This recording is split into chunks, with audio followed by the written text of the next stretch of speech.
یہ آنکھ جو ہے یہ دیکھنے کا ایک حصہ ہے، ایک حصہ ہے اس کے اندر دیکھنے کی.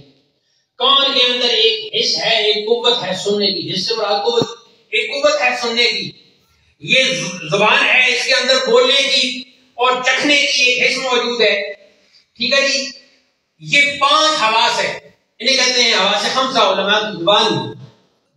ان 5 حواس سے اور 5 یہ انہیں کہتے ہیں 5 حواس ظاہری، اور 5 حواس ہیں اندر چھپے ہوئی، انہیں کہتے ہیں حواس باطنیہ.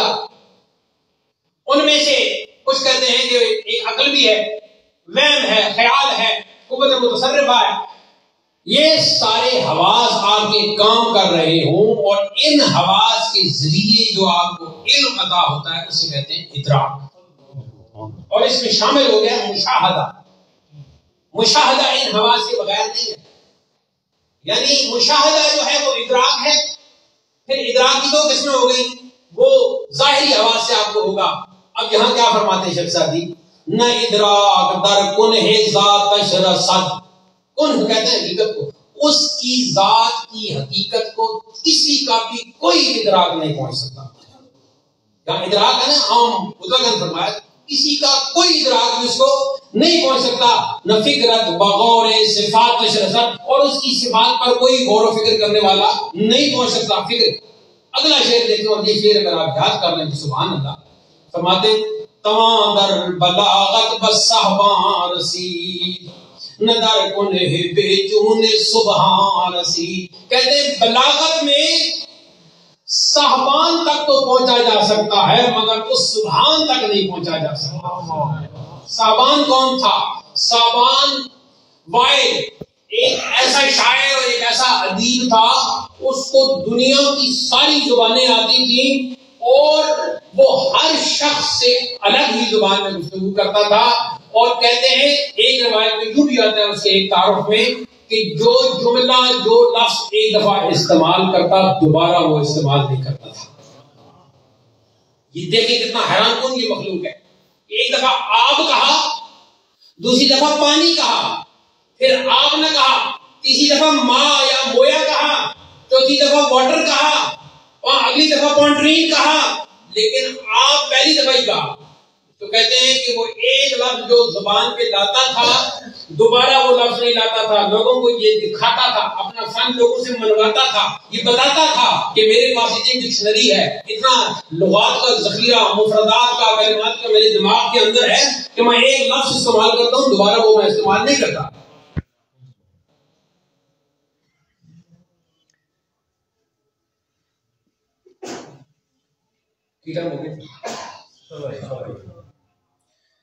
اب میں نے پہلے عرض کر دیا تھا کہ امید میں جتنی چیزیں پیش کرنا چاہتا ہوں وہ میں پیش نہیں کر سکوں گا، اور یہ شیخ کا کلام میں چھوڑنا بھی نہیں چاہتا. اسی کے اندر تعلیمات بہت، یہ سب تعلیمات غوث اعظم، یہی تعلیمات راز الملت ہے. خدا کی حمد بیان کرنا تعلیمات غوث اعظم اور تعلیمات راز الملت. حضور کی نعت پڑھنا تعلیمات غوث اعظم، تعلیمات راز الملت.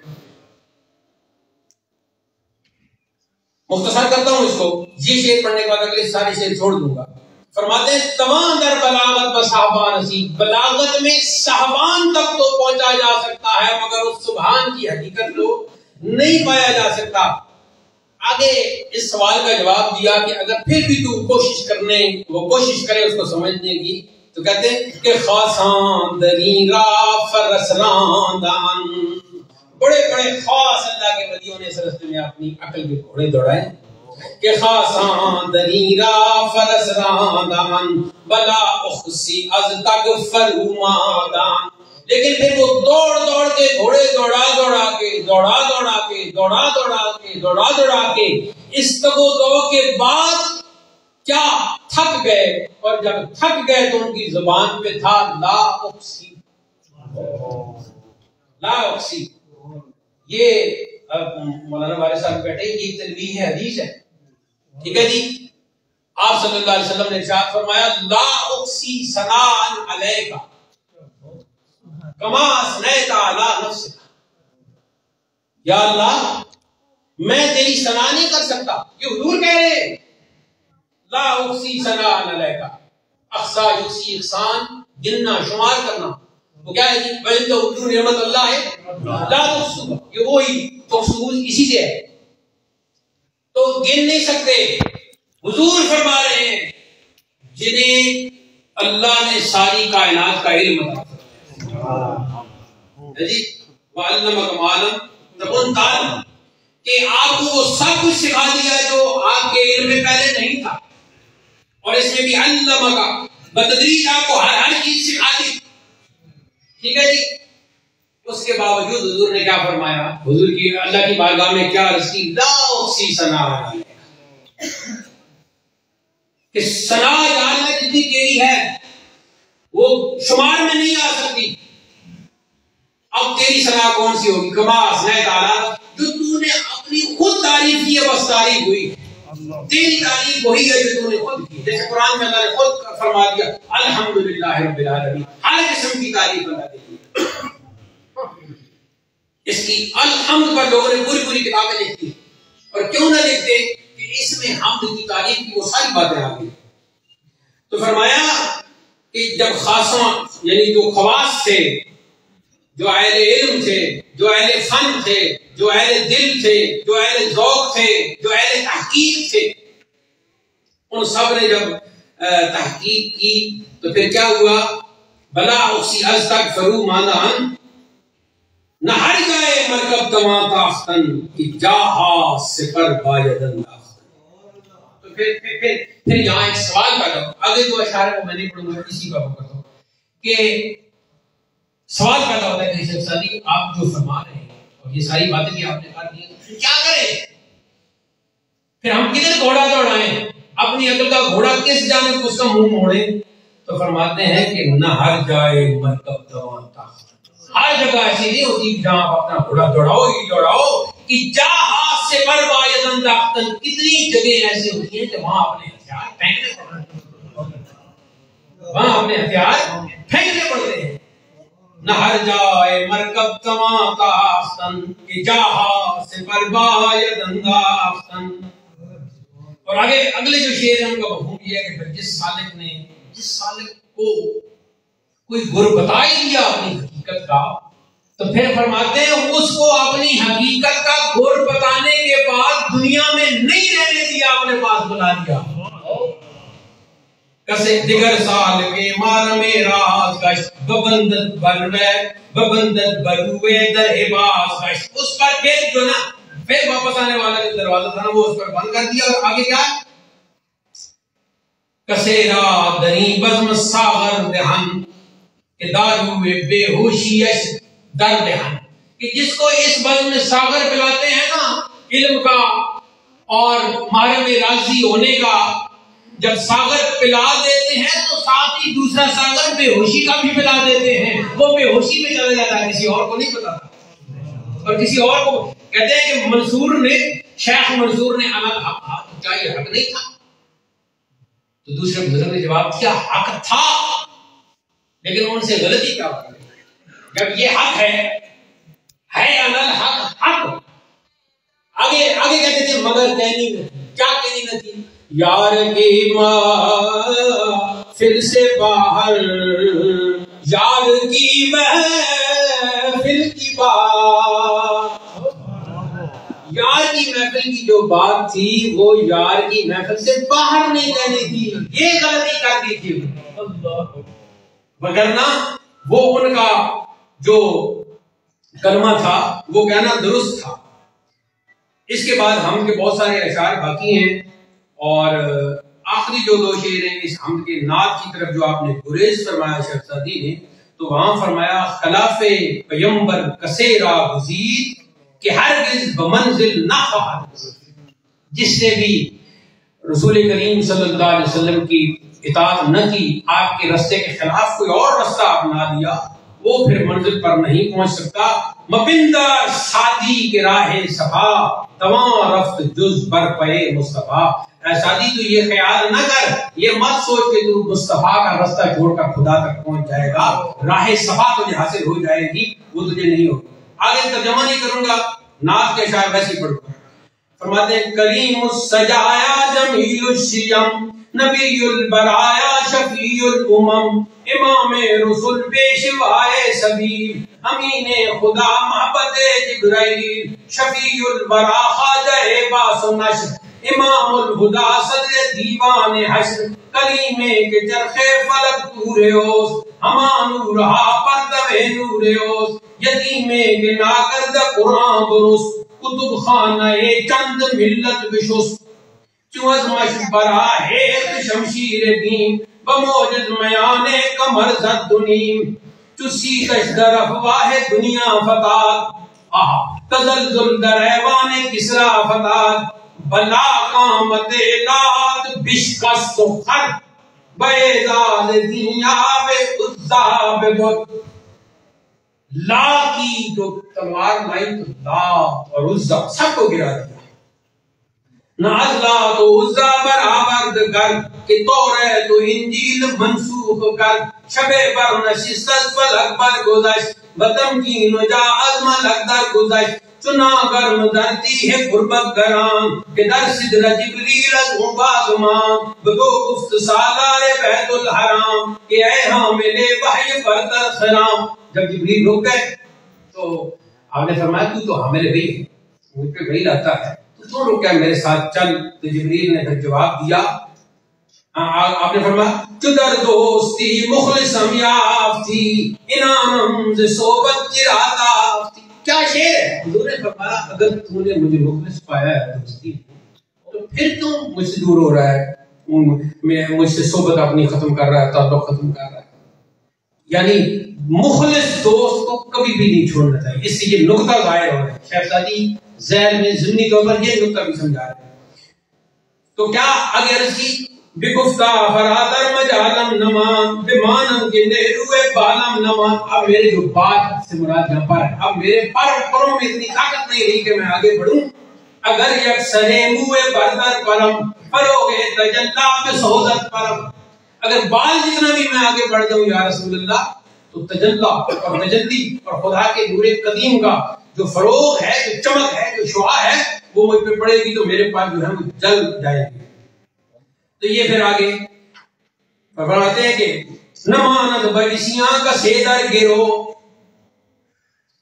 کہ دارت کنی سید پیش رو اب میں کیا کروں اب میں کبھی کبھی میرا وہ تذکیہ پہ آتا ہے جہاں نقطہ آپ کو یہ بتانا چاہیے اور ساتھ اپنے آپ پر بھی ترس آ رہا ہے کہ وقت کم ہے تو آگے جانا چاہیے فرماتے ہیں کہ کیسے گناہوں کے بدلے میں اس کو گروی رکھا جا سکتا ہے اس شخص کو کہ دارت چنی سید پیش رو جس کا پیشوا یہ ہو معراج کی ایک ساتھ میں معراج کرنے والا سید و سردار جس کا پیش رو ہو جس کا امام ہو جس کا آقا ہو اس کو گناہوں میں گروی رکھ دیا جائے گا کہ تمہاری شفاعت نہیں ہوگی کہ تمہارے اتنے گناہ ہیں نہیں چنات پسندیدہ گویم ترا علیہ السلام نبی البرا درود ملک بر روانے تو بعد ہم اصحاب بر پیروانے تو بعد آگے پھر صحابہ کا ذکر ہوا نخستین ابو بکر پیرے مرید عمر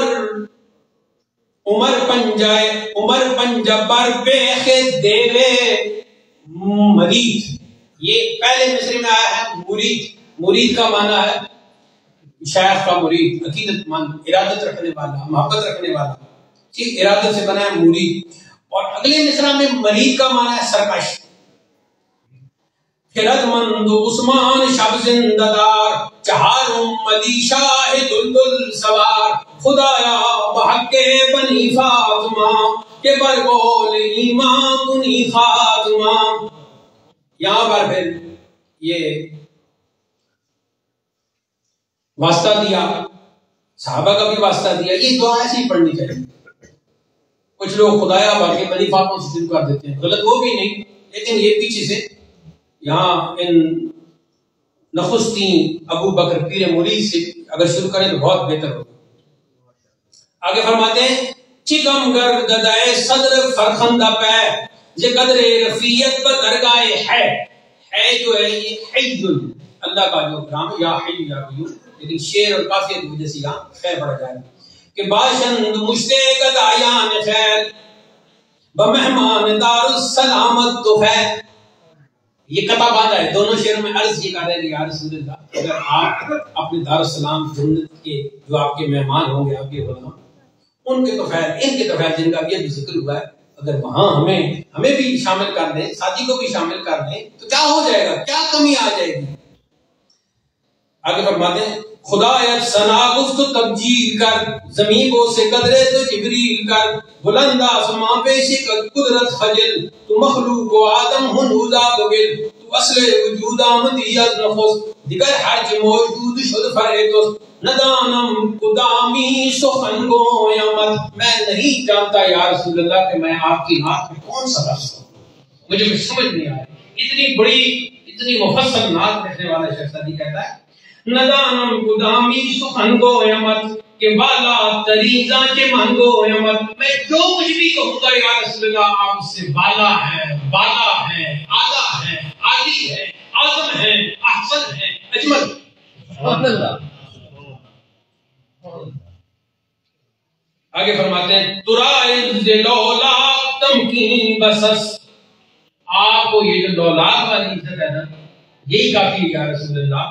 یہ حدیث کی طرف اشارہ ہے کہ لولاک لما خلقت الافلاق، کہ معبود اگر آپ نہ ہوتے تو میں افلاق کو پیدا نہ کرتا، یعنی اس پوری کائنات کو پیدا نہ کرتا۔ افلاق جز بول کی یہاں کل مراد ہے، پوری کائنات کو پیدا نہ کرتا۔ سنائے تاہا یاسین بسس کہ وصفت کند سادی ہے نا تمام، علیہ الصلاۃ نبی والسلام۔ اور یہاں پر ختم کرتے ہیں کہ سادی آپ کی چاند آپ کا ہے، بس سادی یہی کہتا ہے ہر وقت آپ پر صلاۃ ہو، ہر وقت آپ پر سلام۔ بہت ساری چیزیں آپ کی خدمت میں پیش کرنی تھیں، لیکن یہ کلام بھی چونکہ میں نے ارادہ کیا تھا کہ میں کوئی ایسی بات نہ کروں جو میری اپنی ذاتی بات ہو، میں مشائخ کی اس مجلس میں مشائخ کی باتیں بیان کروں۔ اب یہ الفتح الربانی ہے، حضور شیخ عبد القادر جیلانی کی یہ ملفوظات ہیں، اور اس میں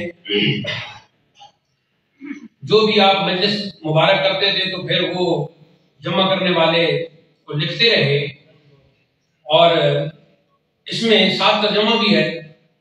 تبرک کے طور پر میں جو عربی کلمات مبارکہ ہیں ان میں سے صرف پہلا جملہ پڑھ دیتا ہوں۔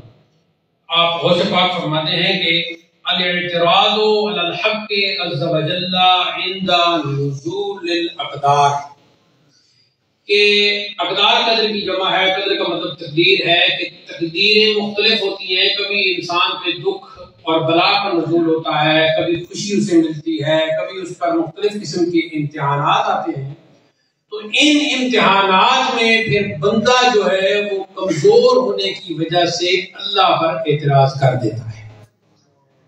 اعتراض کے بھی کئی رنگ ہوتے ہیں، اس کو تو نے کوٹھی دی، کار دی، اور چاہو حشم اور شان و شوکت اور پتہ نہیں کیا کیا دیا، اور میرا جو ہے مکان ایسا ہے کہ بارش میں اس کا چھت جو ہے وہ ٹپک رہا ہے، یہ بھی اعتراض ہے۔ یا فلاں کو تو نے صحت دی اور مجھے جو ہے وہ میں اٹھ بھی نہیں سکتا، دوسروں کا محتاج ہوں، یہ سارے اعتراضات ہیں۔ اور یہ اقدار یعنی اللہ تعالیٰ کی جو تقدیر ہے، جو کچھ بھی اس نے نصیب میں لکھا ہوا ہے، اب اگر اس نے کسی کے نصیب میں بیماری لکھی ہوئی ہے تو وہ بیماری رہے گی، اگر کسی کے نصیب میں اس نے شفا اور صحت لکھی ہوئی ہے تو وہ رہے گی۔ تو یہ ہے، اس کو یہ اسے کہا جاتا ہے اقدار، یعنی یہ اس کی تقدیر ہے۔ اب اس پر اعتراض کرنا یہ کوئی چھوٹی بات ہے؟ فرماتے ہیں کہ جب مختلف قسم کے امتحانات، آزمائشیں، تقدیر کے مختلف رنگ تیرے سامنے آ جائیں تو ان پر جو اعتراض کرے گا، موت الدین، موت التوحید، موت التوکل والاخلاص والیقین والروح، یہ ساری چیزیں مر جاتی ہیں اللہ کی کسی بات پر اعتراض کرنے سے۔ کہ دین بھی مر گیا، دین ختم ہو گیا، تو جب دین ختم ہو گیا تو انسان بے دین ہو گیا، ٹھیک ہے جی۔ توحید کی بھی بہت ہے کہ پھر توحید کا جو عقیدہ ہے وہ بھی ختم ہو گیا، جب توحید کا عقیدہ ہی ختم ہو گیا تو ایمان ختم ہو گیا، جب ایمان ختم ہو گیا تو بندہ مومن نہ رہا۔ پھر توکل کی بھی موت ہے، کیونکہ توکل اور بھروسہ کرنا ہے اللہ پر، اس کا حکم ہے قرآن میں بھی، حدیث میں بھی۔ اب آیتیں اور حدیثیں پڑھنے کی ضرورت ہے، سب کو پتہ ہے۔ تو اگر اس کے خلاف بھی ہوا تو یہ بھی پھر موت ہوگی، اللہ پہ اعتراض ہو گیا۔ اخلاص، خلوص، اس کا مظاہرہ نہیں کیا تو یہ بھی اللہ کے اوپر اعتراض ہو گیا۔ یقین نہ رکھا، بیماری کے بعد صحت کا یقین نہ رکھا، یا صحت کے بعد بیماری کا یقین نہ رکھا، صحت کے بعد بیماری کا